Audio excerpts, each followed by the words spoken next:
नमस्कार, स्वागत है आप सभी का सत्याग्रह विद CNN में। और मैं हूं हेमंत भट्ट। हम गुजरात के गांव में हैं और इस गांव का नाम है कूकस।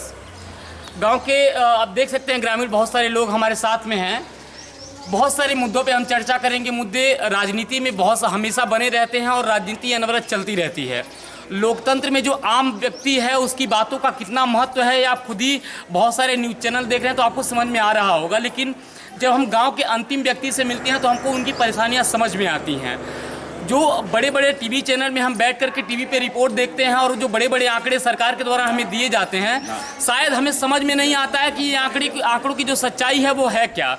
लेकिन जब हम गांव के अंतिम आदमी से मिलते हैं या जब आम लोगों से मिलते हैं तो हमें उनके जीवन में हो रहे बदलाव के बारे में पता चलता है।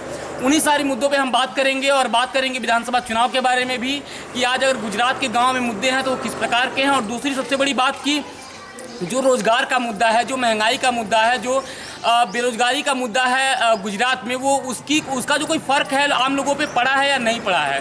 दूसरी बात की अभी धीरे धीरे जो कांग्रेस पार्टी है वो कमज़ोर हो रही है।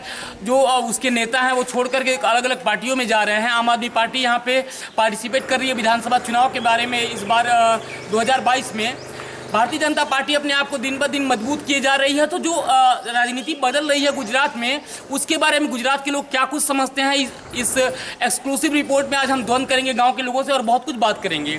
गांव के सरपंच हमारे साथ में हैं, गांव के और भी जो ग्रामीण हैं वो हमारे साथ में हैं। तो आप बने रहेंगे इस रिपोर्ट के साथ। सर बहुत बहुत स्वागत है आपका। Thank you.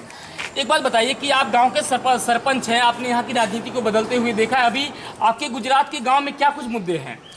अभी गुजरात के हमारे गांव में तो ऐसा मुद्दा है ना कि तो बीजेपी पार्टी हो, कांग्रेस पार्टी हो और वो आप पार्टी हो, जो अच्छा जो वो उसका आगेवान हमको भेज देते हैं, आपको मालूम होता है तो उसको वोट मिल जाता है। आम आदमी पार्टी होती है, कांग्रेस होती है और बीजेपी होती है। अभी तो क्या है, बीजेपी की सरकार है तो गाँव में भी काम भी अच्छा होता है। बीजेपी सरकार काम अच्छा करती है। अच्छा, एक बात बताइए कि आपको क्यों लगता है, ऐसा लगता है क्या कोई लोग यहाँ पे और भी बोलते हैं कि लोग खुल करके बीजेपी के खिलाफ बोलने से डरते हैं। तो बीजेपी काम यहाँ पे करती है तो उसकी अच्छाइयों के बारे में आप बोल सकते हैं। अगर बीजेपी नहीं काम करती है उसके बारे में भी लोग खुले तौर पे आकर के अपनी राय रख सकते हैं। आम आदमी पार्टी इस बार पहली बार आ रही है विधानसभा चुनाव में गुजरात में, और अरविंद केजरीवाल कहते हैं कि वो बहुत कुछ फ्री में देने वाले हैं। तो फ्री के मुद्दे पर जनता क्या सोच रही है?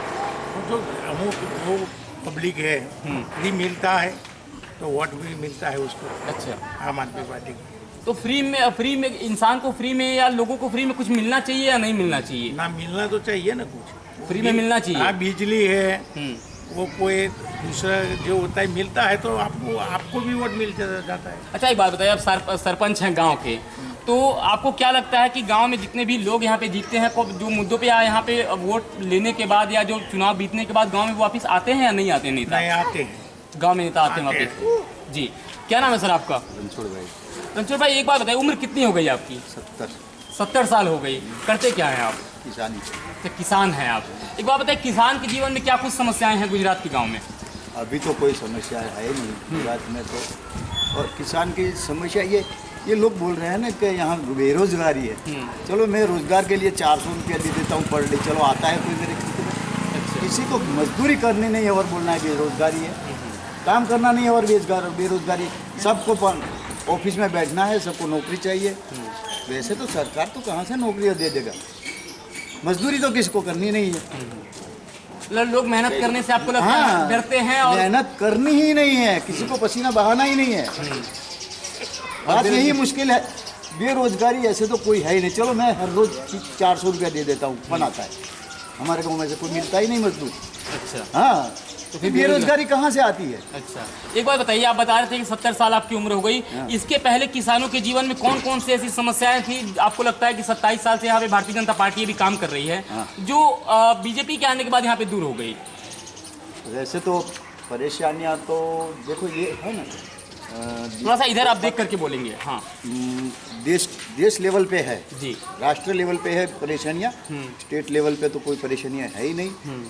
जो बीजेपी और पार्टियों में डिफरेंट क्या है, वो जो चल रहा है ना वही है। क्या चल रहा है? वो अरे यार ये जो कोमवाद चल रहा है वही परेशानी है, और कोई परेशानी नहीं है। तो जातिवाद के मुद्दे जातिवाद के मुद्दे पर जातिवाद का मुद्दा आज भी यहाँ पे बना हुआ है या नहीं बना हुआ है? नहीं, यहाँ गुजरात में तो नहीं है, गुजरात में नहीं है।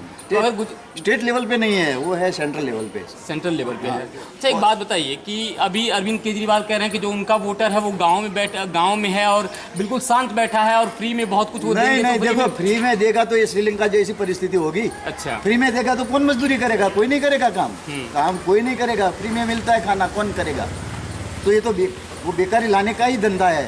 फ्री में जो दे रहे हैं ना, वो तो क्या कर रहे हैं, लोगों को बेकार बनाने का काम कर रहे हैं। फ्री में तो देना ही नहीं चाहिए, कुछ भी नहीं देना चाहिए। एक बात काम बताइए, देना चाहिए, सबको काम मिलना चाहिए, बाकी वो फ्री में कुछ नहीं मिलना चाहिए। मैं वही बोलता हूँ। आने वाले समय में यहाँ पे दिसंबर में विधानसभा इलेक्शन है और तीनों पार्टियां जो कांग्रेस है और भारतीय जनता पार्टी, आम आदमी पार्टी है, वो अपने अपने जितना भी उनकी ताकत है वो अपने अपने दावा कर रहे हैं कि हमारे जो वोटर हैं वो इस प्रकार से हैं और उनको बहुमत मिलेगा। कुछ लोग ये कह रहे हैं कि आम आदमी पार्टी और कांग्रेस गठबंधन करके सरकार बना सकती है। कुछ लोगों का ये मानना है कि भारतीय जनता पार्टी के पास पूर्ण बहुमत है। आपको क्या लगता है कि कौन सी पार्टी उन्होंने अच्छा काम किया है वो सत्ता में आ सकती है? देखो, आम आदमी पार्टी का तो गुजरात में कुछ आने वाला कोई भविष्य नहीं है नहीं उनका जी। और कांग्रेस तो खत्म होती जा रही है। फिर तो बचा बीजेपी, तो फिर तो बीजेपी ही है। बीजेपी ही है। हाँ, आप दादा की बात सुन करके समझ पाए होंगे, इन्होंने बताया कि 70 साल उम्र है इनकी और इन्होंने जिस प्रकार से बदलती हुई राजनीति को गुजरात में देखा है, जो रोजगार की समस्या है उनके बारे में इन्होंने बताया कि जो आम व्यक्ति है वो काम नहीं करना चाहता है और जो जितने भी लोग हैं बस भीड़ में खड़े होकर के जयकार लगा रहे हैं कि हम भी बेरोजगार हैं, हम भी बेरोजगार हैं, लेकिन कोई मेहनत करने के लिए तैयार नहीं है। दूसरी जो बहुत सारी और भी मुद्दे हैं, हम गाँव के लोगों से बातचीत करेंगे। थोड़ा सा आप यहाँ पे आ जाइए। क्या नाम है सर आपका? नरसिंह भाई चौधरी। नरसिंह भाई चौधरी, एक बात बताइए कि आप चौधरी हैं, अभी दादा बता रहे थे कि जातिवाद का मुद्दा स्टेट से बाहर है, गुजरात में नहीं है। आपको क्या लगता है जातिवाद का मुद्दा राज्य में है या नहीं है? राज्य में जातिवाद का मुद्दा है, हिंदू मुसलमान का है, और कोई जातिवाद का मुद्दा नहीं है। अच्छा, ऐसा तो यहाँ पे पाटीदार एक तरफ अपना वर्चस्व दिखाते हैं हाँ, और दिखाते हैं, जी, अलग-अलग दिखाते हैं। वो जातिवाद का मुद्दा कैसे आपको नहीं लगता कि वो जातिवाद का है, मुद्दा वो आपकी बात सच वो है? एक बात बताइए, विधानसभा चुनाव के बारे में क्या कहना चाहेंगे कि इस बार चुनाव में कौन सी पार्टी बढ़त बना रही है या किसकी सरकार यहाँ पे बन सकती है? अभी तो कुछ कहा नहीं जाता किसकी पार्टी बनेगी, लेकिन इतना कहूँगा कि कोई भी पार्टी 5 साल 10 साल के बाद उसमें चेंज आना चाहिए, दूसरी पार्टी आनी चाहिए। तो 27 साल से तो यहाँ चेंज नहीं हुआ है। नहीं हुआ है, लेकिन ये मेरी विचारधारा है।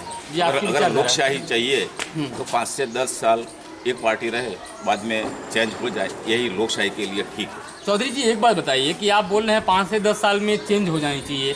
अभी पाटीदार आंदोलन के बाद यहाँ पे 2017 में अच्छा प्रदर्शन किया था कांग्रेस ने, एक अच्छी विपक्ष में बैठी हुई सरकार है, लेकिन जिस प्रकार से राजनीति में बदलाव हो रहा है या ध्रुवीकरण हो रहा है, तो कोई किसी पार्टी के पास ऐसी सत्ता भी नहीं है कि वो खुल करके बीजेपी के खिलाफ में बोल पाए।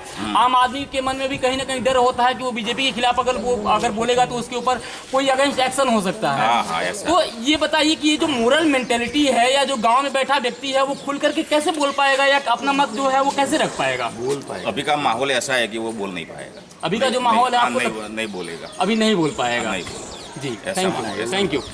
तो आप समझ पाए होंगे। देखिए, दो चीज़ें हैं, जब हम गुजरात के गांव में निकलते हैं, जब गांव में बैठे अंतिम आदमी से बात करते हैं तो हमको समझ में आता है कि परिस्थितियां हैं या नहीं हैं। दूसरी चीज़ है कि जो आम आदमी है उसके मन में क्या चल रहा है, जब हम उस व्यक्ति से बात करेंगे तब हमको समझ में आएगा।